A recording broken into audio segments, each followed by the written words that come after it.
Hi, I'm Jess Fields. Welcome to the show. A couple of weeks ago, I interviewed Rachel Cooper. Cooper is Senior Policy Analyst in Health and Wellness at Every Texan, a progressive think tank based in Austin, Texas. And she and I spoke at length about racial disparities in America, what it is to be a black person in America, and several other issues related to this topic, which obviously now is the subject of major discussion in our country following the deaths of George Floyd, Breonna Taylor, Ahmaud Arbery, and other unarmed African Americans in recent months.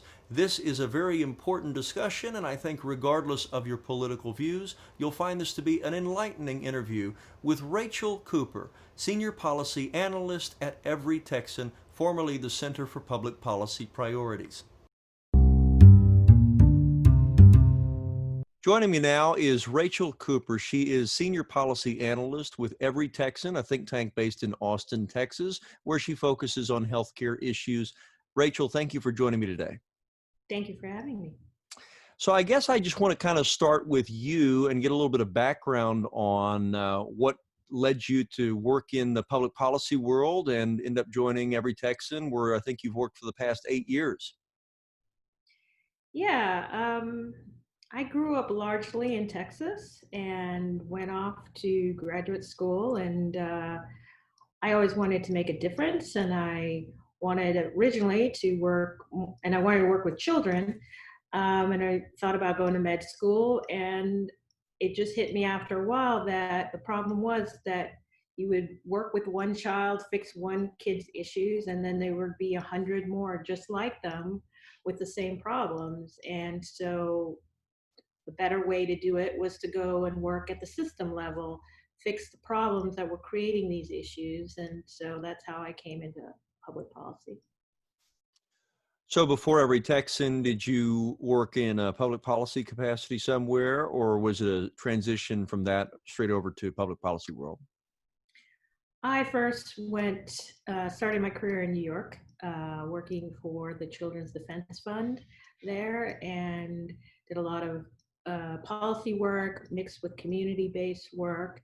Then I moved to DC, and I worked for the Food Research and Action Center for several years, where I focused on nutrition issues at the national level, and I wanted to come back to Texas, and CPPP at the time, now Every Texan, was the best place to do that. And so when the opportunity came, I came back and been here ever since. And Every Texan, I mean, as you say, formerly Center for Public Policy Priorities, a very prominent, progressive, left-leaning think tank in Texas, really one of the larger of the state-based think tanks on the left in the United States. Now, as far as I suppose some of the issues you work on now in your role as a senior policy analyst at Every Texan goes, could you describe a little bit of that? Yeah, as we know, Texas is a big state with big people, but a lot of big problems. And one of the issues I work on a lot is hunger. We have one of the highest rates of hunger in the country and always have. And so I do a lot of work on the nutrition programs, trying to get food systems to work better for Texans. And also low income issues. I work with a lot of the issues that families, especially kinship families, which are grandparents, aunts, uncles who take in their grandkids when their parents aren't able to, and the difficulties they have accessing help. Those families really struggled, but yet they're the best way to keep kids out of our child protective system. So, Oh, interesting. So where does Texas kind of stack up versus other states in your view on some of these issues? well, not a surprise. We have chosen as a state to have this myth of the Texas miracle, and that everybody is just, you come here and you work hard and you succeed. And unfortunately, that's not always true. There are a lot of people who are born and bred in Texas and have never had the same opportunities. And so they struggle. So we have one of the highest child poverty rates, one of the highest hunger rates. We have some of the lowest earnings of any state. And so there's a lot of work to do. We have, the highest uninsured rate in the country. More children are uninsured in Texas than anywhere else. I mean, those are all things that we as a state choose whether or not should exist. And so I personally don't think it should. So that's why I keep working.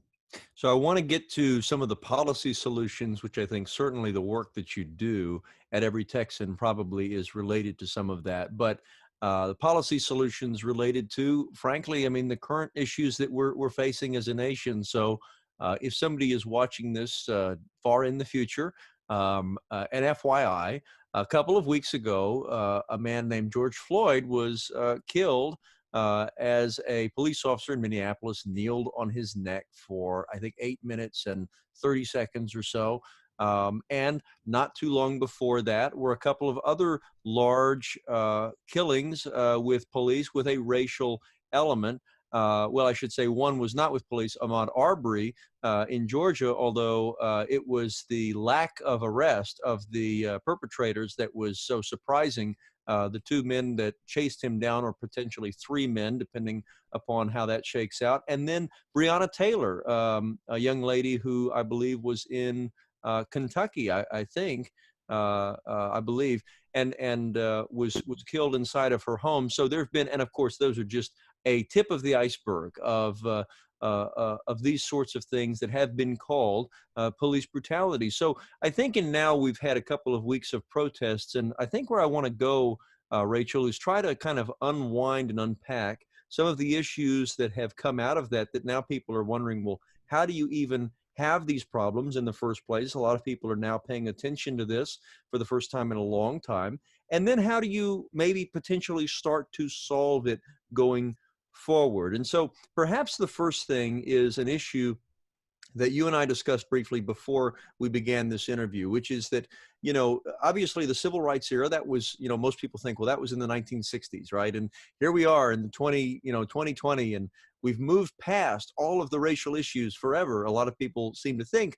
And so a lot of folks that are, let's say, under the age of 50, this may be the first time in their lifetime when they've really had to confront some of these racial issues in a big public way.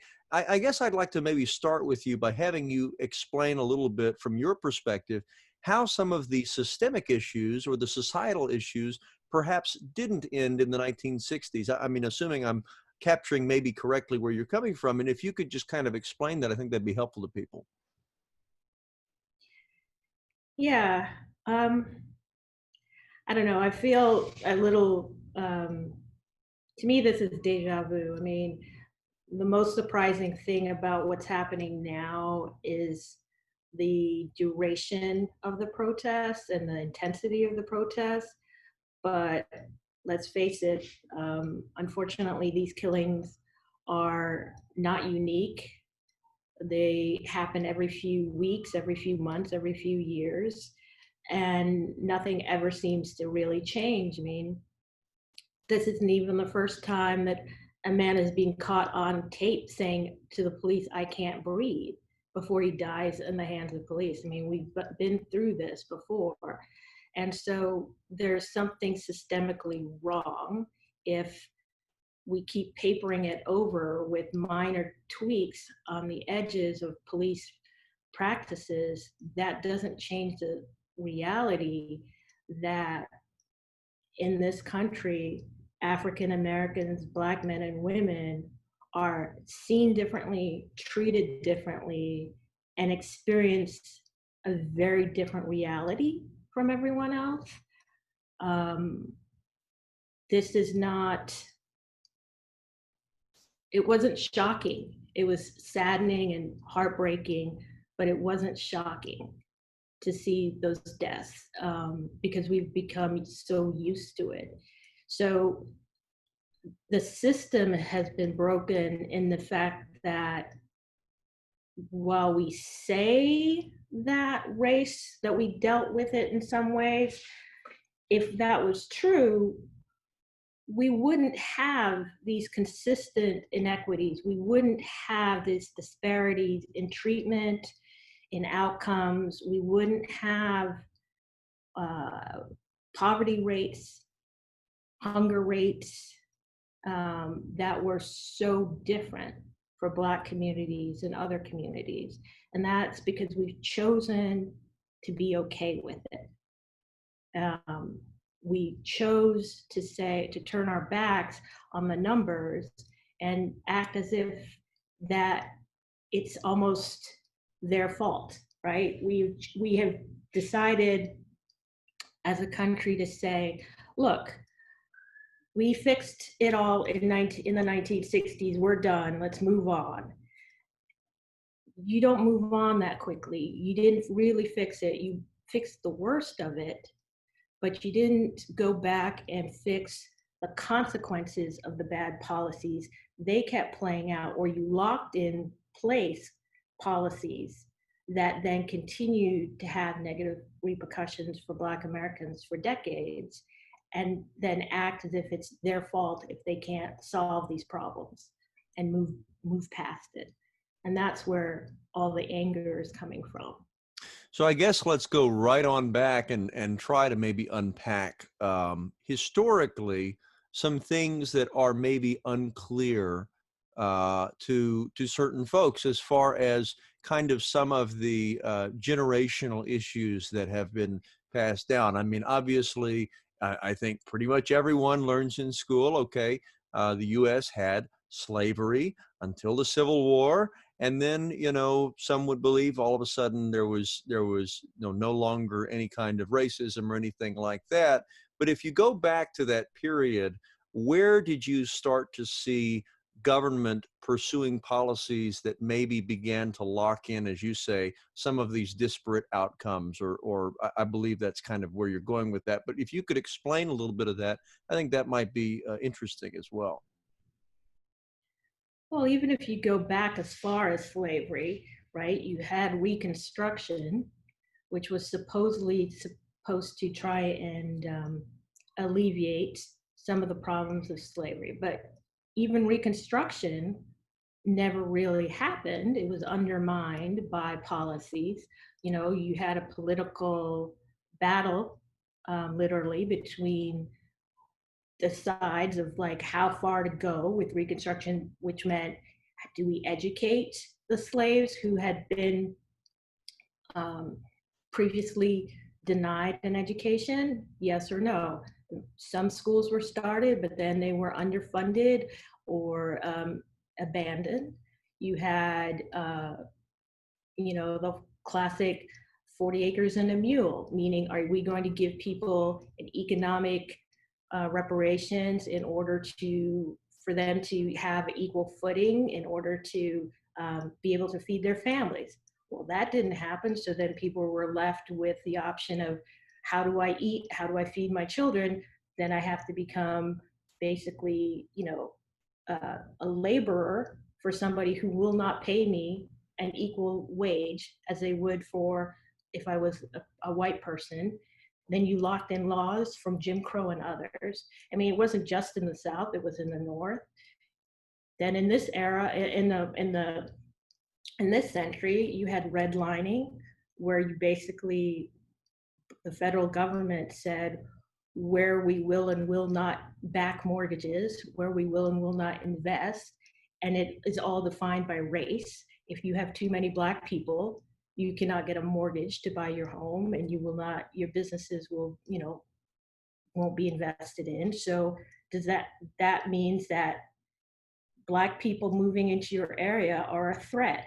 To you as a white person, you cannot own and get a mortgage if there's a Black person near you. So you push back Black people away.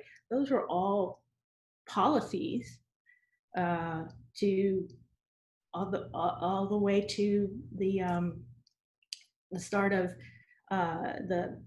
when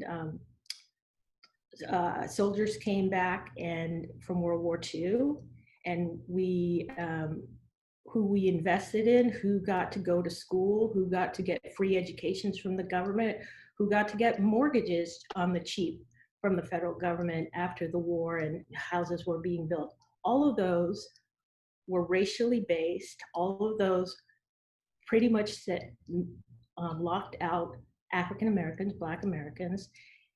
All of those meant that white families had government support in order to build wealth, and Black families didn't.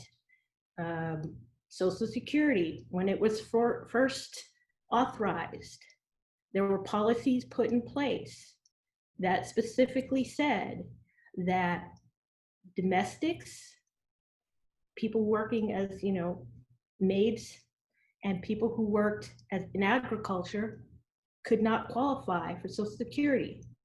Who worked as domestic fields? Black Americans, Latin Americans, Latinx Americans. They were specifically kept out of Social Security.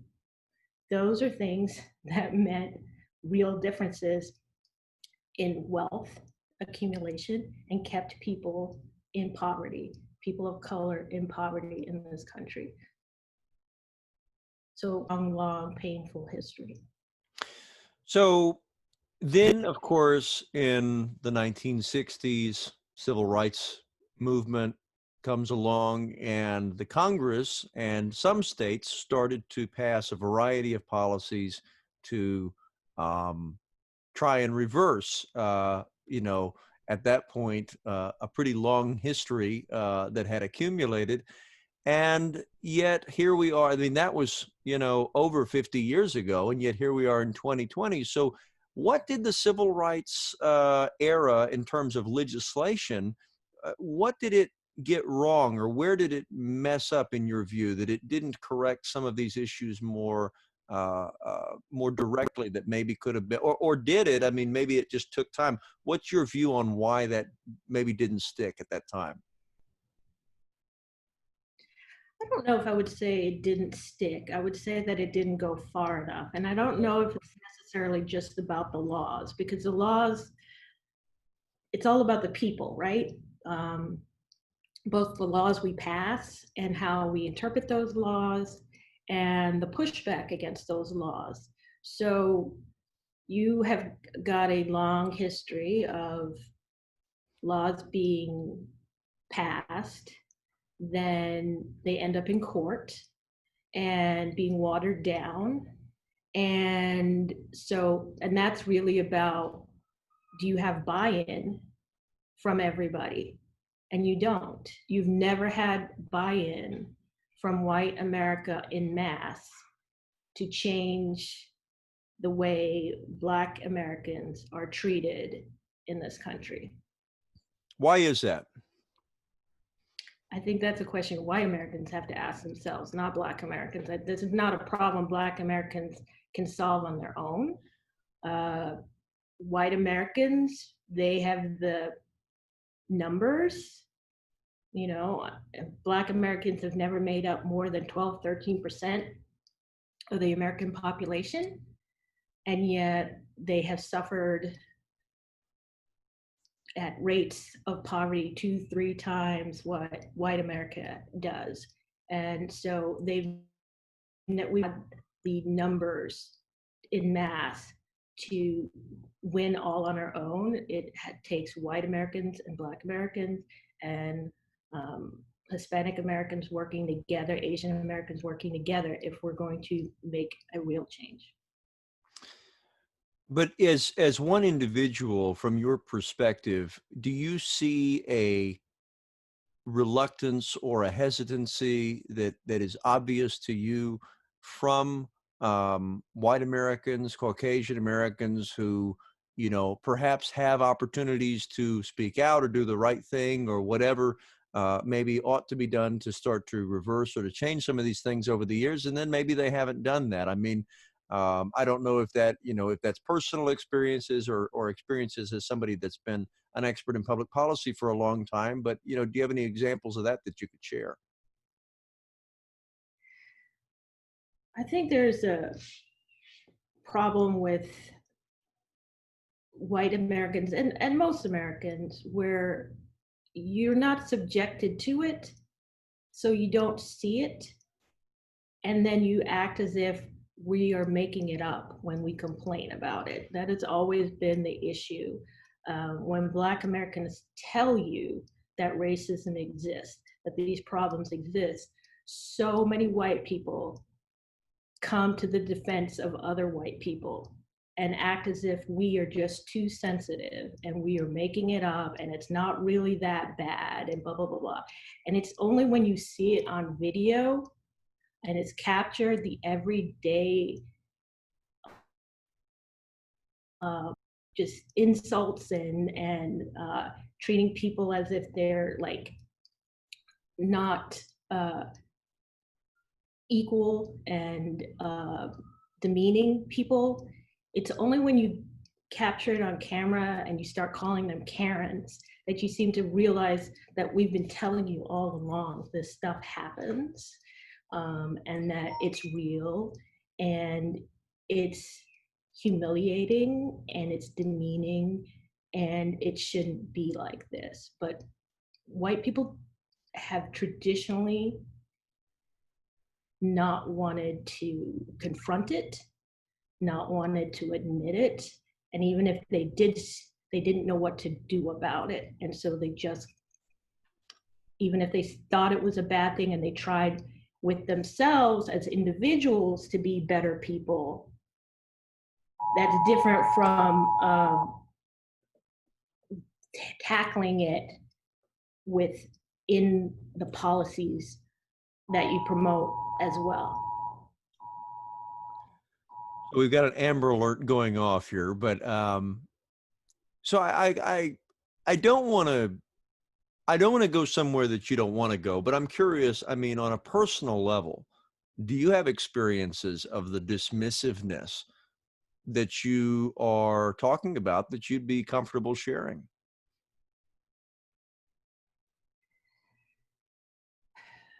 You know, I don't think of myself as being your average African American in that I did grow up in white neighborhoods. I grew up, um, my family is Caribbean American, and I grew up in Houston in mainly white areas.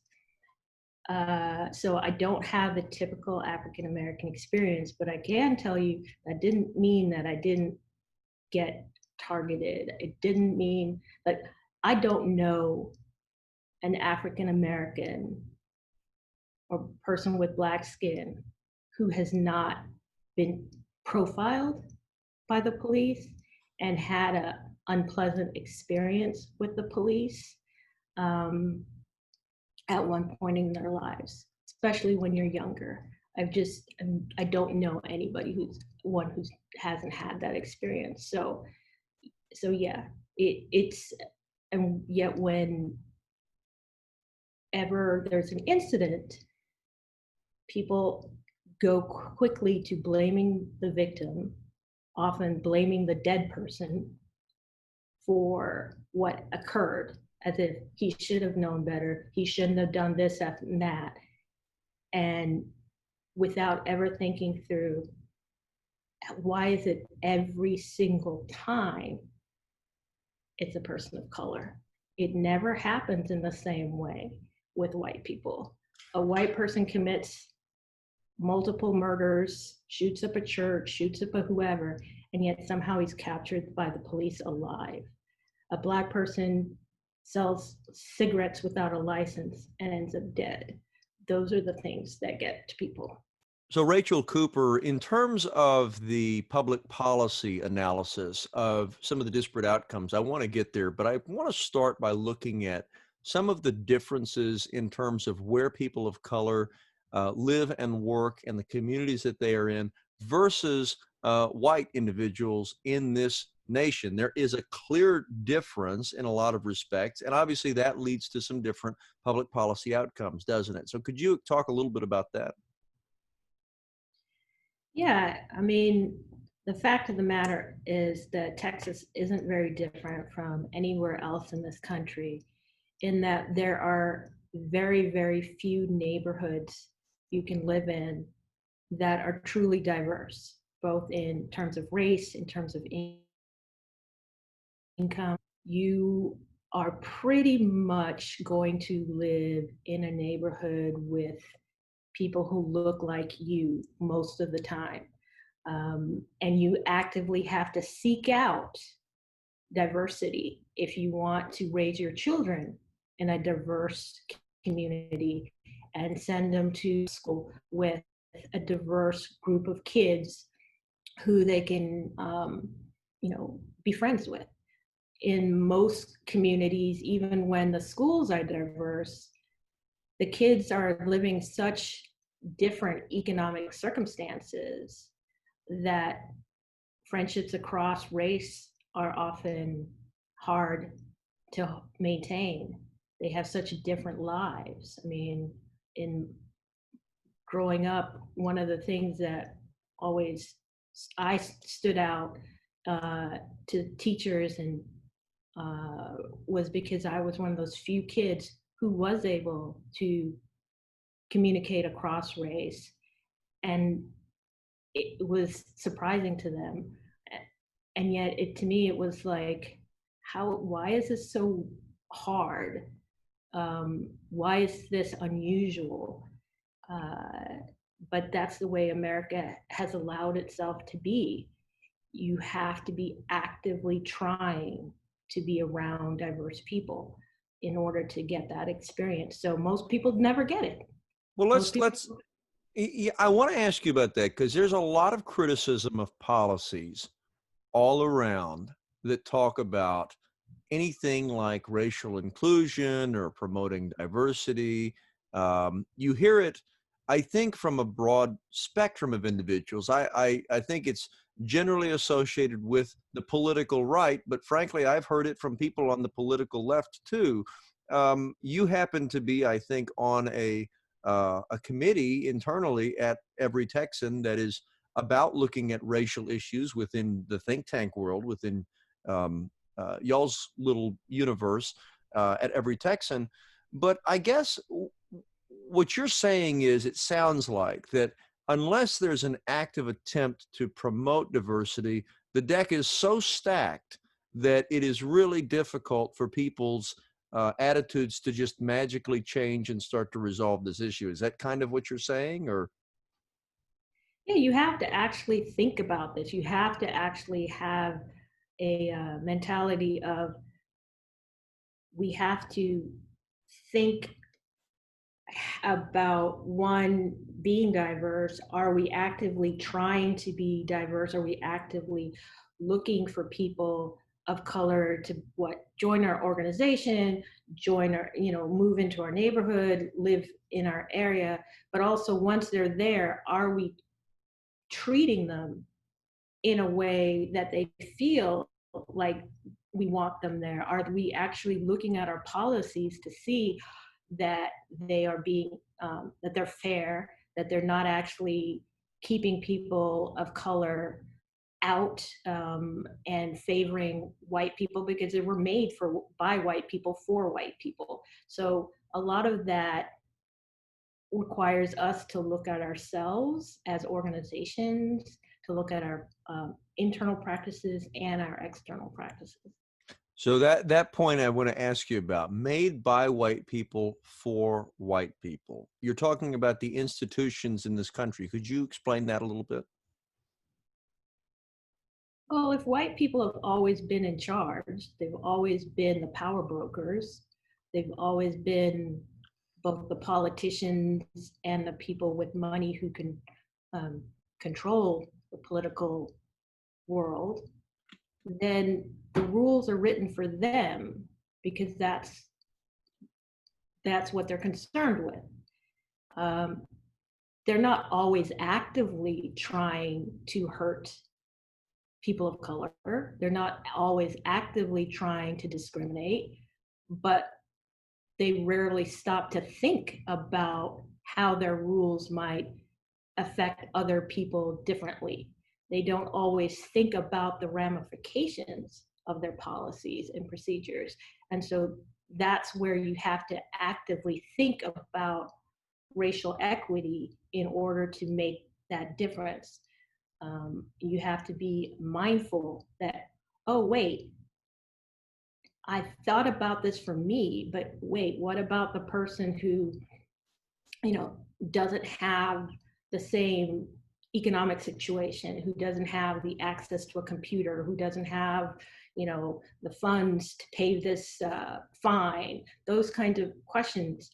You have to do that second step of analysis if you're going to create policies that work for everybody and not just rich white people. I want to ask you too about something that in the last couple of weeks, we've probably seen a great deal of this before, although we've probably never seen it in quite as concentrated an amount.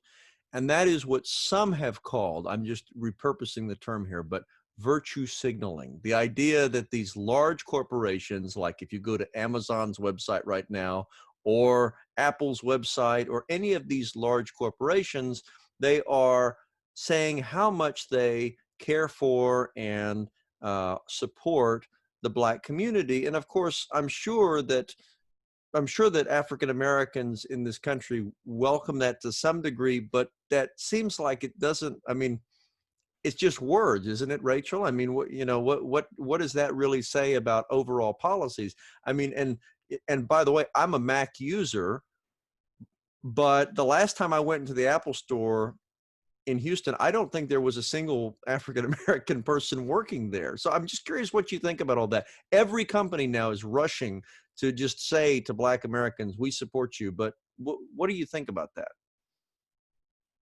Well, I think it's the same for anybody, practice what you preach. If you actually are going to say that, then look at your policies, look at your people. As you said, who's working for you? How are you hiring? How are you compensating people? Are you actually, you know, are you actually walking the talk, or are you just doing a marketing exercise right now? And curious, I'm curious too. I mean, I guess as we start to kind of break into the policy issue, you mentioned geographically some differences in some of these other things. I mean, let's just talk about hiring. You know, Mhm. it how can a company, in your view, maybe improve that process? I know that there is research, for example, that shows that people of color with names that are obviously more likely to be African American, you know, are going to be less likely to be hired, right? So how do you bridge that gap? How is that dealt with, you think, by a private organization? I think it varies from field to field, but at least within the nonprofit world, what we've looked at a lot is, one, how are we writing our job descriptions? Are we asking for things that we really need? Or are we just saying, oh, you have to have a master's degree because it sounds good that you have to have a master's degree? Um, are you actively being as inclusive as you could be into the pool of who's eligible? Um, then you look at where are you posting those jobs. Are you only posting it, at University of Texas, or are you posting it at SMU, at TCU, at all of the schools that also have kids of students of color, Black and Latino. Are you making sure that they know that they would be welcome, that the language you use and the the things that you talk about, like there are words that you can use to make people uncomfortable. So There are let's go right into that. I mean, like, let's say in a hiring process, for example, somebody's hiring, let's say Every Texan is hiring a new policy analyst. Okay, what Mhm. potential wording could be included that maybe would make people uncomfortable, people of color?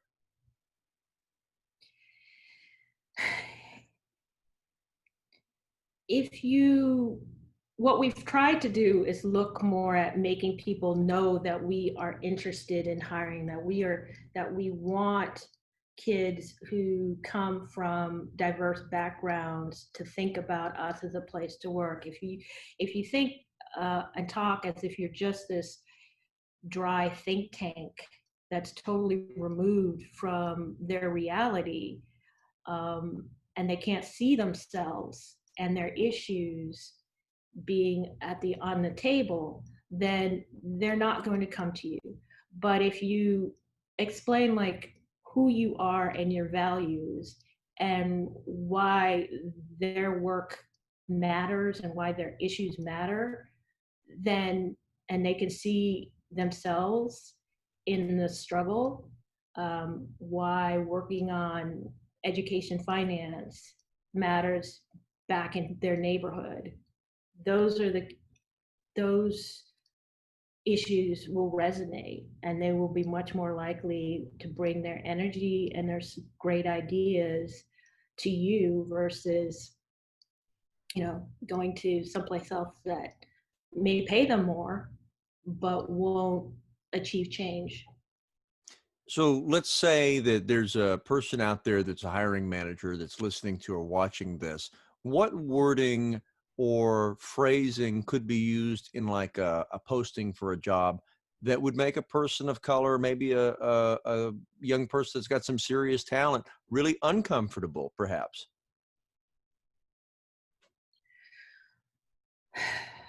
I think it would, like I said, it depends.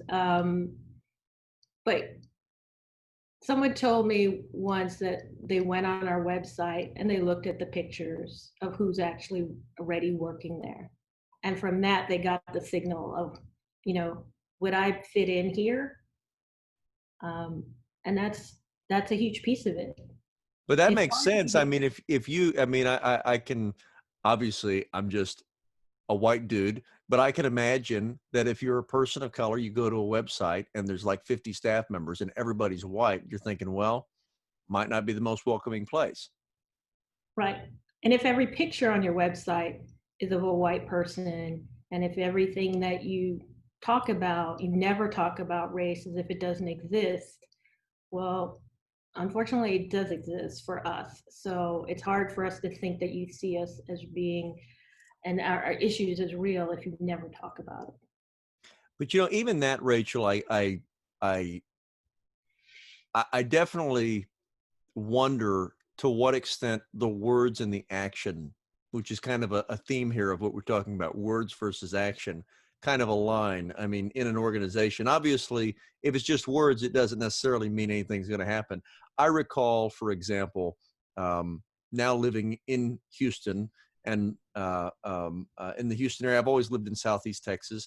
And I remember seeing a story about the school district in Vidor, Texas. And for those who do not know, maybe they're outside of Texas, Vidor is a town in East Texas that is historically known for having a pretty solid degree of racism, you might say, and quite a few things that have happened there against people of color.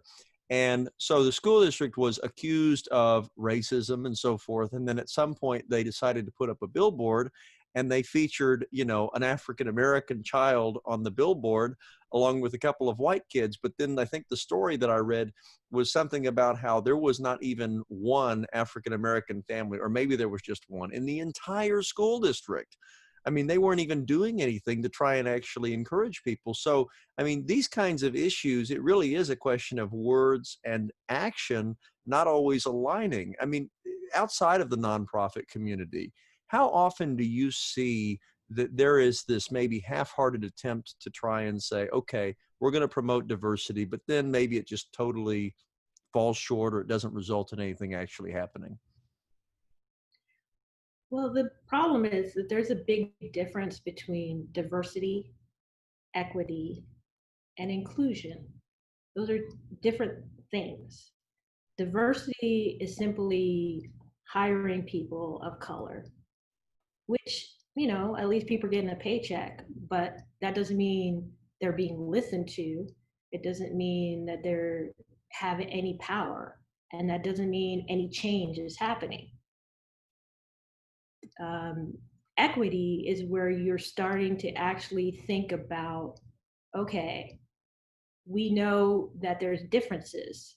Our people are coming with different levels of need, and we have to do a little bit different outreach or a little bit different support in order to make sure that everybody feels like they're part of this organization, or that we're hiring them, or that we're actually serving their needs. Just like you would do different things for a member of your staff who might have some kind of physical handicap or of some sort, you might have to do some kind of accommodation. Sometimes you have to do certain things because people need it in order to have equity and equal access.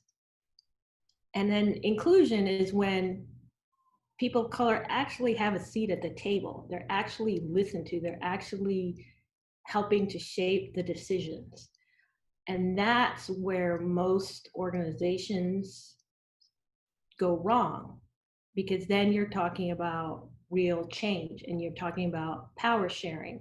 And power sharing is really hard for people. Nobody likes to give up the power that they already have. And so changing that and getting that to happen is always the last piece and the hardest piece to get.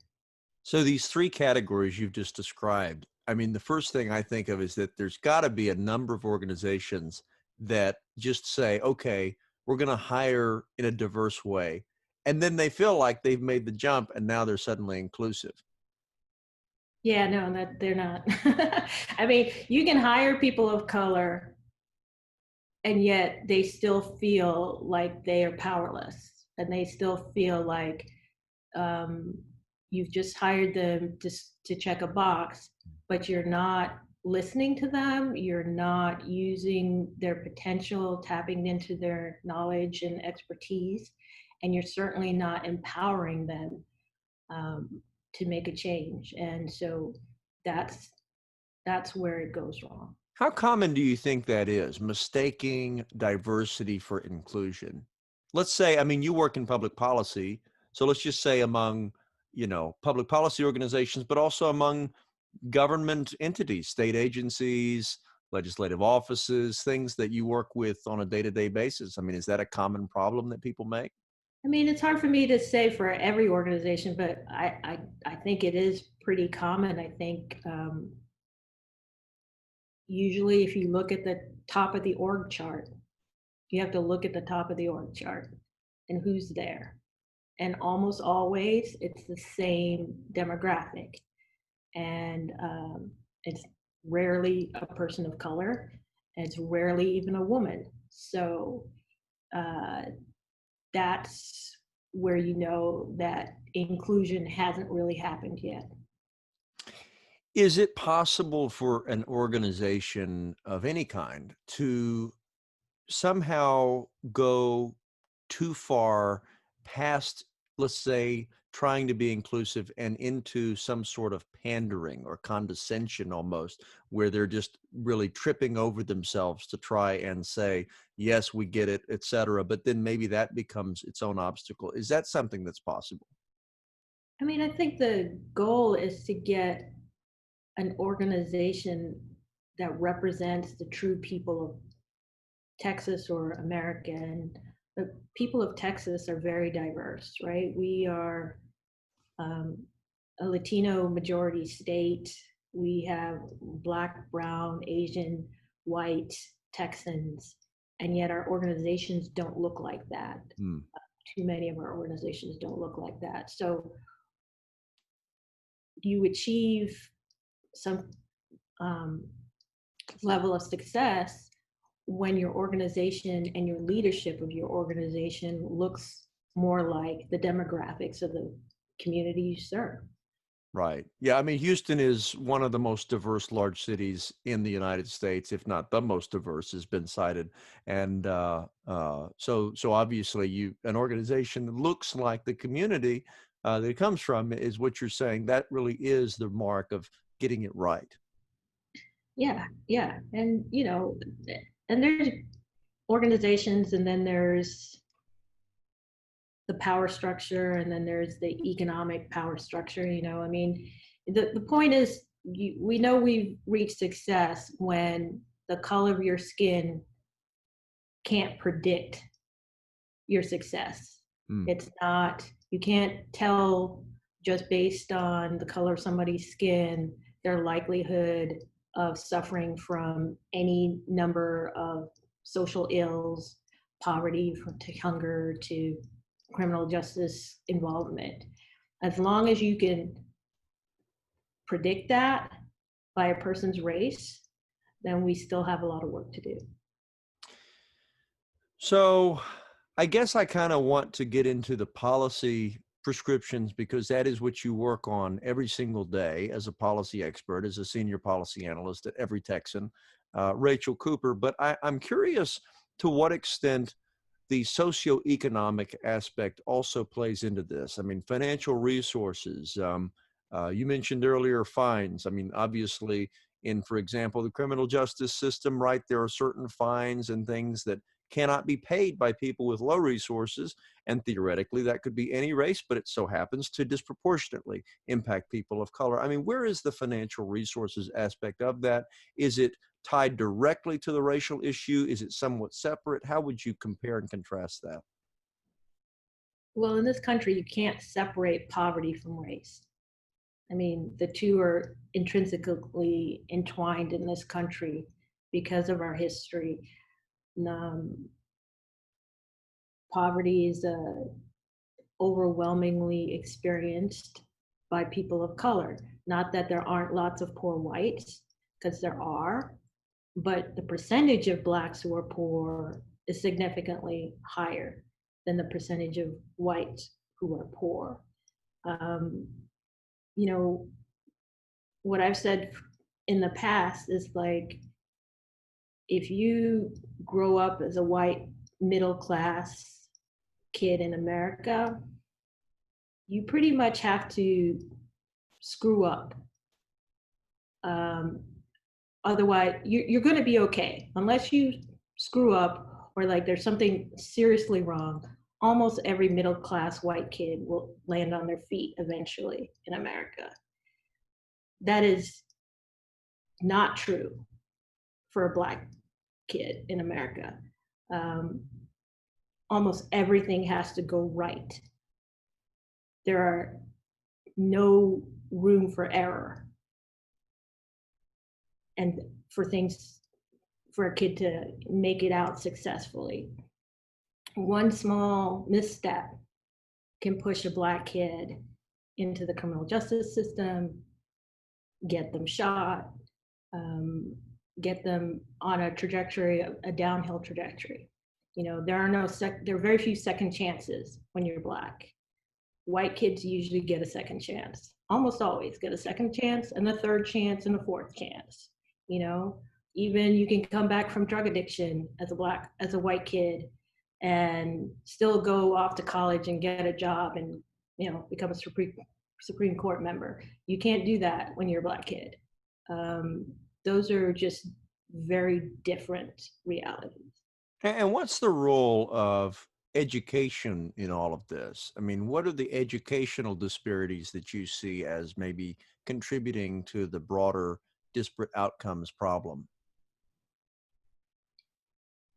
Well, there's no argument about the fact that traditionally our educational system has been funded at different rates based on kids' ethnic, their race. I mean, it kind of ties back, or mostly ties back, to the whole issue of that we have very segregated communities. When schools are funded at the local level with local taxes, you're going to have very different tax bases. If all the poor kids, all the Black kids and Latino kids live in poor neighborhoods who can generate very few taxes, they're going to have a very different school system than white kids or rich kids who, the tax base can provide more services. That's just simple math. Now, in Texas, in many states, and I spoke with a colleague of yours, Dick Levine, who also works at Every Texan, a progressive state think tank that you both work for in the state of Texas. But at Every Texan, Dick works on fiscal policy, and we were talking about the school system, and he posited that there is a greater degree of equity maybe than there would be otherwise with the redistribution of funds from the state of Texas. But as you're suggesting, and certainly the data bear this out, that poorer communities still tend to have poorer schools in terms of the quality of schooling. So how would you suggest maybe that, in your view, how would you potentially fix that? I know you don't work on education policy, Yeah. Rachel, so I'm putting you, I don't mean to put you on the spot about that, but I'm just curious. I mean, where do you see the root of that problem, let's say? I mean, is it simply the fact that you have local funding of schools? Is that the problem? Or is it something else, or is it kind of both and? I think it's a both. I mean, I think it's local funding, but it goes back to our schools are segregated in the first place. Our neighborhoods are segregated in the first place. Um, we don't inhabit one Texas. There's not a Texas experience that we all share. There are Texases for rich people, there are Texases for white people, there's Texas for Black people, and there's Texas for Hispanic people. They're often fundamentally different experiences of Texas. And it's going to take us acknowledging that, and then being honest about that, and then working on figuring out how to solve that. So, in other respects, obviously beyond education, then you work on varying aspects that touch on healthcare policy. And yes, criminal justice reform is something that people are talking about. Education is something that people are talking about.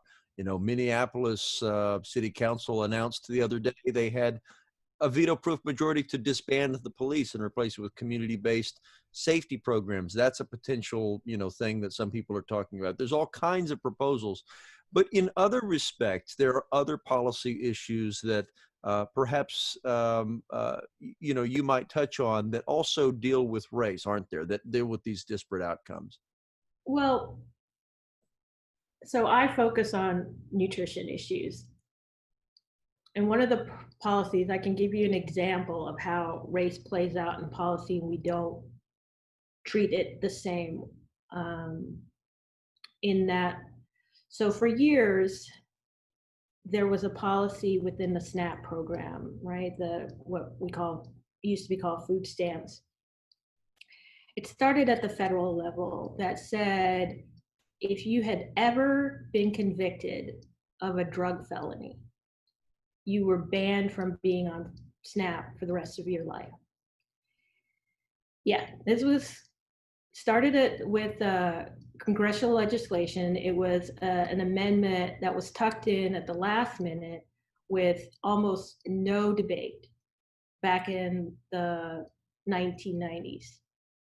And states had the ability to pass legislation to get rid of that particular rule, right? And for decades, groups in Texas like mine worked to try and get Texas to pass legislation to get rid of this lifetime ban on drug felons getting SNAP, under the point like, so you committed a drug felony 15 years ago, and now you're in a very different circumstance and you can't get help. And that bill went nowhere. Those efforts went nowhere, session after session. And so that policy lasted almost 20 years, okay? Until finally, a few sessions ago, the person who took it up, the advocate who decided that they wanted to make this their issue, was a white woman who herself had been denied food stamps because of her previous drug conviction. And And she was who great. was that? Who was that legislator in Texas that did that? She wasn't a legislator. She herself was an advocate who, just a regular citizen Okay. who first testified and got like this is an issue she wanted to work on, and she got some support from another nonprofit to tell her story and work on this. And she did her job really well. But let me tell you, the reason that bill we won, she won that change in the Texas law, but it happened in large part. She was able to move Republicans for the first time on this bill because she was white, because she looked like them, she looked like their constituents. As long as that issue, even though this bill disproportionately, that legislation, that ban disproportionately affected Black Americans, right? Because Black Americans were disproportionately arrested and convicted on drug offenses, similar drug offenses that young white kids would get a slap on the wrist for having marijuana. A Black kid would get a conviction, and then they were denied SNAP for the rest of their lives in Texas, right? And nobody cared. We couldn't get it through a Republican conservative legislature for almost 20 years. A white woman came along, told her story, and she told it well, and she told it often, and she worked hard. But she got Republicans to move on an issue that no Black person could. So this is how you know that race still matters in social justice legislation, and that we have to admit that, right? So now that policy got amended, it didn't go away completely, but it got amended. But there are lots of other policies like that that have disparate impact on people of color that we don't talk about, that we won't pass as legislation because we don't see it as a big enough issue to care about, to make it to the top of the list of things to fix in this state. So you mentioned, I mean, by the way, real quick question, is that policy still on the books in many other states? It is in a few. Most states have now amended the policy in some way, but it is still active in certain states, yeah. Wow. So you mentioned getting to the top of the list of priorities, and you mentioned someone coming along that looks more like the constituents of Republican constituencies in Texas. Republicans obviously hold the majority in both houses of the legislature and hold all statewide offices, and it's been that way for a while in the state of Texas. And it's that way in a number of states now where there's, one party control, whether it's on the Democrat side or on the Republican side. Both Democrats and Republicans tend to kind of have everything in a lot of states. And so when you have these constituencies, I suppose one question that naturally comes to mind is a lot of ethnic minority members of legislatures are from constituencies that are largely drawn in with a lot of people of color. So, that is certainly the case. And I don't think I'm telling a secret or telling tales out of school here when I say that those tend to be members of the Democratic Party.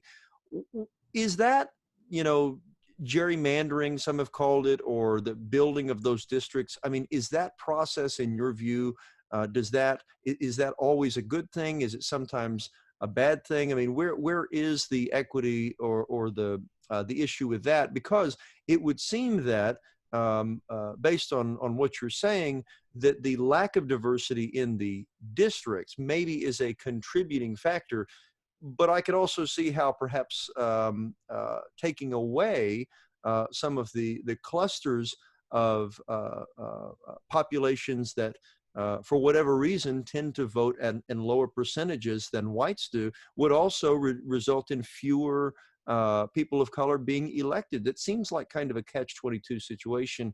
What do you think about that, Rachel? I'm not an expert in Fair enough. election.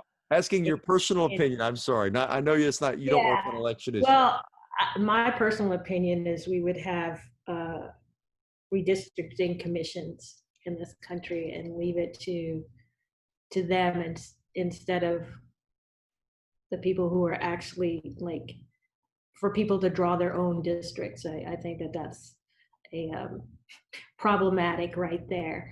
But I think part of what you spoke to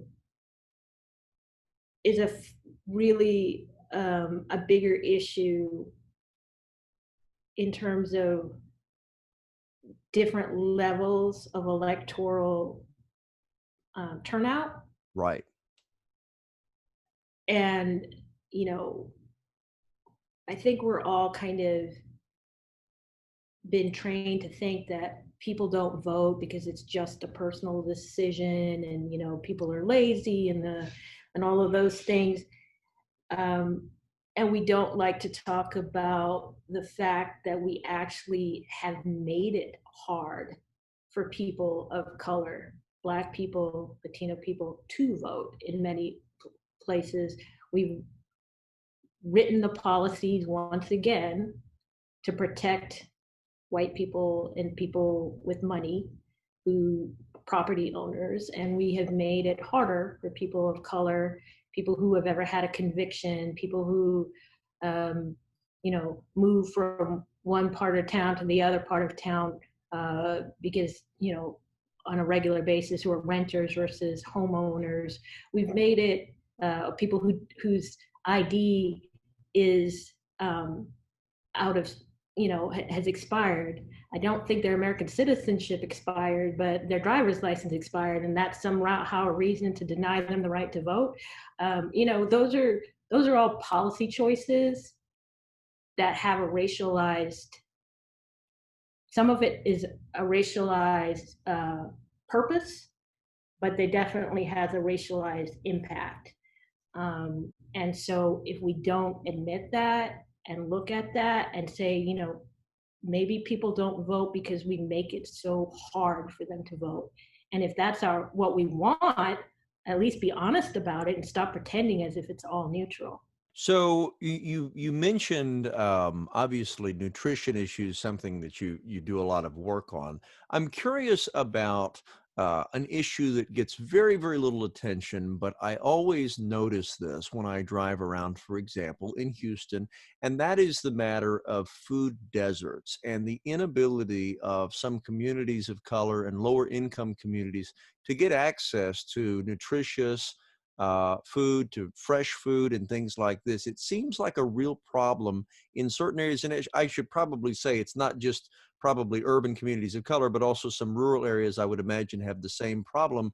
But specifically, since we're talking about this from that lens, I mean, how much of a problem is that? Is this something that is improving? Could you explain a little bit about that issue? Yeah, I mean, food deserts is a tricky topic in the sense that it's really about um, back to being a poverty issue, in the sense that supermarkets want to go where they have not just lots of shoppers, but they have lots of shoppers with disposable income to buy higher price items that they make a bigger markup on. And so when you have a community with lots of low income shoppers, they don't find it as financially viable. And so guess what? Big supermarkets don't go there, and people struggle to find fresh foods that are healthy. The places that they do go have lower volumes, so have bigger markups and higher prices and less fresh foods. And so people are stuck in that cycle. I mean, if you have to go to a corner store or a dollar store for the bulk of your nutrition, something's wrong. Yeah, I mean, if you drive through low-income neighborhoods in Houston, I think it's fair to say you're not going to see a Kroger or one of the Safeway properties like Randall's or some people who are listening to this will never have heard of HEB, but it's an enormous grocer here in Texas that HEB does go into some communities of color, I think, but more like maybe Latino communities. But you know, it's kind of one of those things where you mentioned geography, and it really is a different experience for people that don't have access to the same suite of services and the same ability, even just to eat healthy things, and they end up paying more of it and they have less to pay. Exactly, exactly. And, there's not, you can't prioritize fresh, healthy food um, when one, you don't have enough money to pay for fresh, healthy food, but you don't have the, um, you can't afford to have food go bad on you. You can't afford to buy a piece of fruit that doesn't taste good and your child won't eat it. You buy bulk, you buy high calorie, high taste, which is salt and fat in this country, foods that then exacerbate the health issues that people are already suffering from. So, you have higher rates of diabetes in part because people eat poor quality food because that's what they can afford. And you have, documented instances where food stamps, SNAP, doesn't last the full month for most people anyway. And so they run out maybe by that third week of their benefits. And they can show through hospitalization records that hospitalization levels spike in that fourth week with people with Really? things like that. Yeah, they've shown that, people end up eating poor quality, high carb foods. Their diabetes gets out of control. They end up in the hospital. All because we've made policy choices that, one, we make it hard for them to find food in their own neighborhoods that's healthy. Two, we've made it impossible for them to afford food, adequate amount of food. We don't provide enough benefits for people who do need help and assistance. And so they end up in the hospital instead. So how do you start to unwind that one? Because it would seem that with transportation also being a problem for lower income communities of color, you Mm-hmm. have a pretty, I mean, how do you get better food options? I mean, what I also think of, again, a Houston specific thing, although I think most people are familiar with what Whole Foods is, and I like Whole Foods, but it's not now owned by Amazon. It's not known as the world's least expensive grocer, let's just say, to be fair. Whole Foods opened and they made this big thing about it, a little place called like 365 Market. They opened it um, roughly at the intersection of Interstate 45 and Loop 610 in Houston, which is traditionally a lower income neighborhood.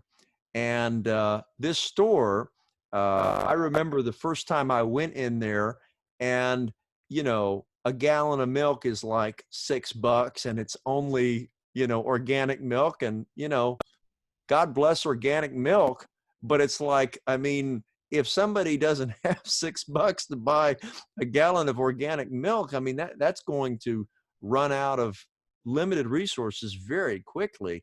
So, I mean, I don't know that really made a difference, I guess, in that neighborhood, maybe a little bit. Where do you start to unwind that? How do you get some of those things? I mean, you're really talking about access to just basic services, but how do you improve that without transportation and without plopping $6 a gallon milk on people in a low income neighborhood? There's no easy fixes for any of this, but there are policy choices that can help. from, we give people enough SNAP benefits to actually get through the month, to actually make help them to purchase an adequate diet. That's one huge piece of it. We've done that in the past when, after the Great Recession, the stimulus bill that was passed then had an increase in the regular SNAP allotment across the board for everybody. And it worked.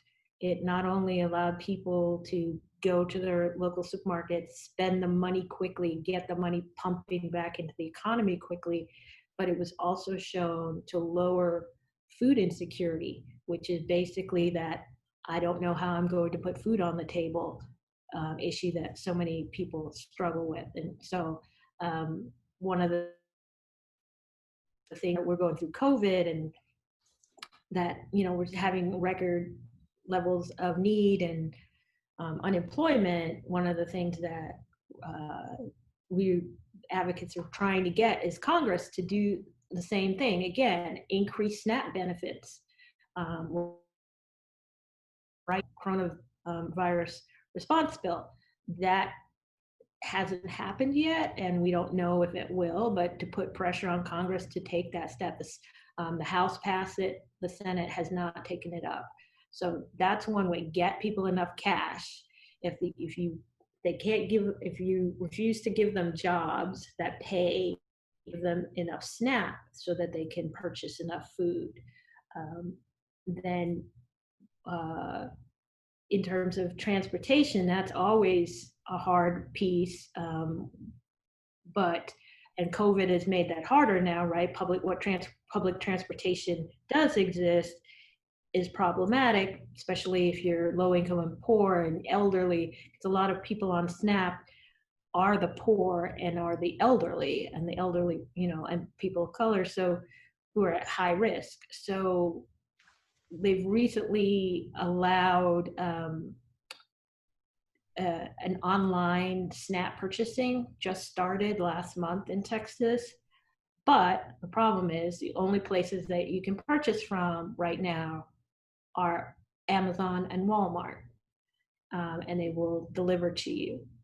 So there's definitely more that could be done there to get more retailers up and approved. And so, the goal would be for long term, hopefully that would help with the food desert situation. But then, of course, then you're like requiring people to have access to a computer and the time and minutes on if it's on their mobile, to be able to sit there and shop online. So there's still definitely problems no matter what, but there are solutions if we stop and think about it and really consider the special needs of these communities, and not just what's easy for policymakers to pass and what they feel like paying for, but what do people actually need and would actually move the needle. Whoa, that's a challenge, Rachel, because it's a lot easier for Congress to pass something that gives everybody a check. I mean, I got a check. I mean, that was cool, but I don't know that I really needed a check any more than somebody that had a lot less money than I do. And I mean, I'm not super rich, but I certainly, I would have rather the check maybe gone elsewhere. And so I guess what you're saying with looking at some of these things on a longer term really comes back to policymakers look at the super short term. And that sounds like what you're suggesting is maybe part of the problem. Yeah, I mean, we look short term, we don't look long term. We have this mentality of, oh, we created, nothing changed, and people didn't pull themselves up to the bootstraps, and they're lazy, and so it's time we can just scratch that program and move on. And that's not how it works. It takes time, it takes real thought, and it often takes real money to make real change and lasting change. And politicians get voted in and out every 2 to 4 years, and so they don't stay invested often in the programs. And else. Well, Rachel Cooper, Senior Policy Analyst, Every Texan, a progressive think tank based in Austin, Texas. We've covered a lot of issues and some policy issues that are related to everything that's kind of starting to bubble up now, discussion that, perhaps will be a longer pause and reflect for the nation, but I suppose we will have to see if it is durable or not, this discussion. What other issues or matters would you like to bring up, or something that maybe you'd like to see us address relating to this as we start to wind down this discussion? Well, I'd just like to reiterate, it's good that people are mobilizing. It's good that people are protesting. But what's gone wrong in the criminal justice system and policing is just one piece of the broader problem. It's the most visible and maybe the most violent, but it's just one piece of it.